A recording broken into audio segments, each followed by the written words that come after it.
Now the next phrase I would like you to look for is the phrase has been, or variations of has been.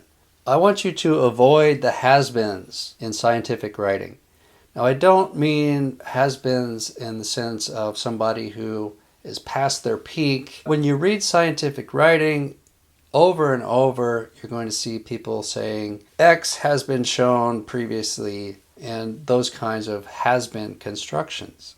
So we're going to look for those, and we're going to change them to a different construction, to a simple present tense, state of being situation in most cases. And why is that? It's because in science, when something is published, it is taken to be the current state of knowledge. And so something that is the current state of knowledge, we don't need to talk about in a past tense form. Secondly, when we're saying something has been shown, what we're doing is we're focusing on the process. And what we need to do instead is to focus on the fact. So we don't want to focus on the process of showing something. Something has been shown. We want to focus on what it is that came out of that process. The only time I would recommend that you use a has-been construction is when you're going to dispute that information in the paper that you are writing. So if you're writing a grant proposal that's going to dispute some current knowledge, something that's been published, but you have found out that that is incorrect, then you can use the has-been sentence construction. Let's look at a few examples so that this information becomes more concrete. Extrusion has been shown to be effective at converting unextractable fractions to extractable fractions. Well, let's just change it to extrusion is effective at converting unextractable fractions to extractable fractions. So this is a lot shorter and it's a lot more direct and it's easier to read. Another example is for a few nutrients like nitrate or phosphate, lateral root formation has been shown to respond to local nutrient availability.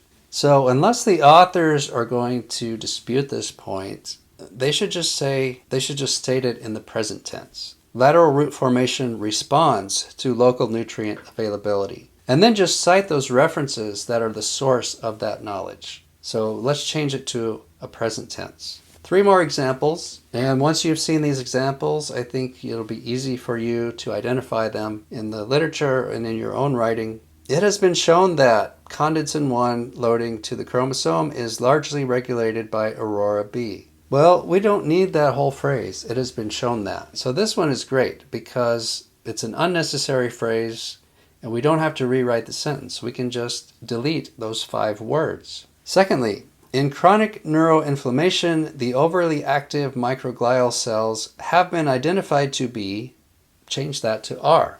The overly activated microglial cells are the culprits in the progression of neurodegenerative diseases. For the third example, it says, furthermore, it has been shown that 83% of core ring scaffolds present in natural products were absent from commercially available molecules and screening libraries. Well, if you cite a reference for this sentence, you don't need to say it has been shown that. This is, again, an unnecessary phrase that we can just cut. So that's going to be 5 words that are cut from this sentence.